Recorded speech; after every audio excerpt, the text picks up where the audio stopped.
What if I told you that diabetes is quietly undoing decades of progression in life expectancy? Would you believe me? Well, according to the World Health Organization, it is, even in developed and wealthy countries. According to the WHO, the rise in diabetes-related illness actually erased 0.14 years of healthy life expectancy globally between the year 2000 and 2019. And that's despite major gains in fighting infectious diseases, improving child survival, and extending life overall. This isn't just a statistic. It means millions of people are losing not only years of life, but years of healthy, productive living. And it's not just happening in lower income countries. High income countries are also seeing healthy life slip away because of diabetes related complications. Stick with me, because once you understand the forces driving this epidemic, you'll see exactly where you do have control and the science-backed steps that can protect you and your loved ones. So if you think this disease is only a problem for someone else in some other place,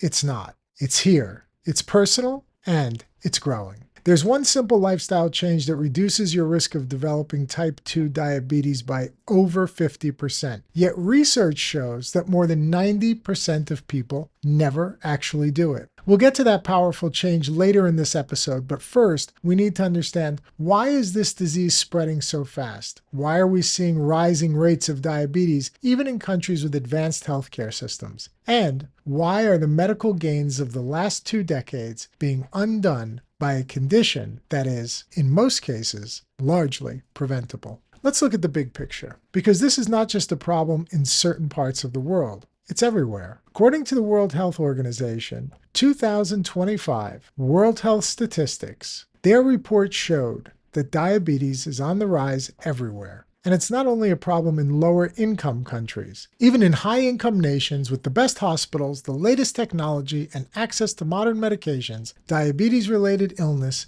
is erasing the gains we've made in healthy life expectancy. Here's what's driving this global surge. First, aging populations. People are living longer, which is generally a good thing, but age itself is a risk factor for insulin resistance and type 2 diabetes. As more of us live into our 60s, 70s, and beyond, the pool of people at risk naturally increases. Second, sedentary lifestyles. Earlier I told you there's one lifestyle change that can cut your risk of type 2 diabetes by more than 50%, yet almost nobody does it. Here it is. Build and maintain your muscle mass. When you work your muscles, whether that's lifting weights, doing bodyweight exercises, resistance bands, or even heavy yard work, you're training your body to store more glucose in those muscles instead of letting it stay in your bloodstream. And here's the best part. Once you build that muscle, it works for you 24/7, even while you sleep. Every contraction, every bit of strength you add, turns your body into a more efficient, glucose-burning machine. You don't have to be a bodybuilder. You just need to give your muscles a reason to stick around, because when you lose muscle, you lose one of your best defenses against insulin resistance. More than 80% of the world's adolescents and a significant percentage of adults don't get the recommended amount of physical activity. This is according to the WHO's global health monitoring data. We sit more, we drive more, we work at desks, and we scroll on screens. Physical inactivity reduces the body's ability to use insulin efficiently, which means higher blood sugar levels over time. Third, the ultra-processed diet. Across the globe, diets have shifted toward foods that are high in added sugars, refined carbohydrates, unhealthy fats, and are low in fiber. These foods cause rapid spikes in blood sugar and insulin, setting the stage for insulin resistance. WHO reports a global increase in obesity and diet-related NCDs directly linked to these patterns. Fourth, and perhaps the biggest factor, the obesity epidemic. Excess body fat, particularly around the abdomen, is the strongest modifiable risk factor for type 2 diabetes. WHO estimates that worldwide obesity has nearly tripled since 1975, and in some countries, more than 1 in 3 adults is now classified as obese. Extra weight forces the body to produce more insulin to manage blood sugar, which eventually exhausts the system. And here's why this matters to you. If you're in your 30s, 30s, 40s, or 50s, this is when the risk curve starts climbing sharply. The changes that happen in your metabolism during these decades, combined with lifestyle habits and weight gain, can quietly push you toward prediabetes without any symptoms at all. By the time you feel unwell, serious damage may already be underway. So no matter where you live, no matter your income level, this is a risk that is real and it is growing. So what can you actually do to lower your risk or manage diabetes if you already have it? Let's walk through the 5 most powerful evidence-based steps. Number 1, keep a healthy weight. Even a modest weight loss makes a huge difference. The Diabetes Prevention Program, one of the largest lifestyle intervention trials ever done, showed that losing just 5 to 7% of your body weight can reduce your risk of developing type 2 diabetes by 58% over 3 years. For someone who weighs 200 pounds, that's just 10 to 14 pounds. You don't have to aim for perfection. You just have to make some progress. Number 2, move more. WHO recommended at least 150 minutes of moderate physical activity per week. That's just about 30 minutes a day, 5 days a week. This could be brisk walking, cycling, swimming, or even dancing. But here's the twist. Strength training may be even more important than most people realize. Increasing muscle mass improves your insulin sensitivity and helps your muscles pull sugar out of your bloodstream, even when you're at rest. That's why the one thing I teased earlier is building and maintaining muscle. It's not about becoming a bodybuilder. It's about making your muscles work for you metabolically. Number 3, eat to support blood sugar. A diet high in fiber-rich foods, vegetables, legumes, whole grains, slows down the absorption of sugar into your bloodstream, reducing those harmful spikes and crashes. Limit sugary drinks and ultra-processed snacks, which deliver fast-absorbing sugars that overwhelm your insulin system. And when you eat carbs, balance them with protein or healthy fats to slow down digestion. For example, oatmeal with nuts or apple slices with peanut butter. Number 4, get screened early. You should start screening with an A1C test for fasting blood glucose at the age of 35 and earlier if you're overweight, have high blood pressure, or have a family history of diabetes. Catching prediabetes early gives you a huge advantage. Lifestyle changes at that stage can often reverse the condition entirely. Number 5, manage stress and sleep. Chronic stress keeps your cortisol levels high, which makes your cells less responsive to insulin. Poor sleep has a similar effect. Even a single night of bad sleep can reduce insulin sensitivity the next day. Aim for 7 to 9 hours of quality sleep and use stress reduction techniques that work for you, whether that's deep breathing,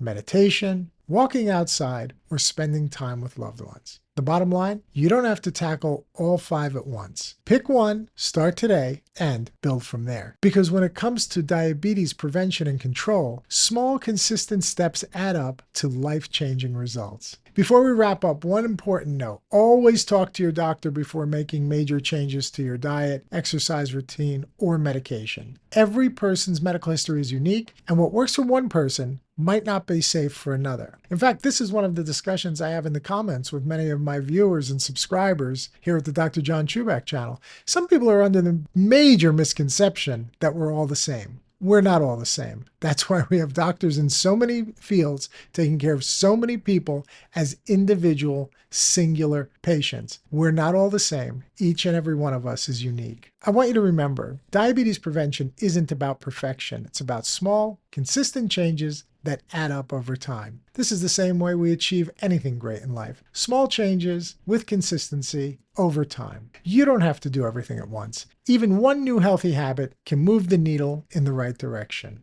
How about an apple a day and a walk around the block? That's easy enough to do, isn't it? Why not start there? Your doctor will be able to steer you in the right direction. Today we talked about a global crisis, how diabetes is silently shortening healthy lives in every region of the world. We broke down why it's spreading so fast, what it does to the body, and the 5 keys you can use to start preventing it or keeping it under control. If this video helped you, share it with a friend or family member. You might literally save their life. If you found value here, hit the subscribe button, leave a comment below, share your thoughts, share your questions, and share this video so more people can take control of their healthy lifestyle.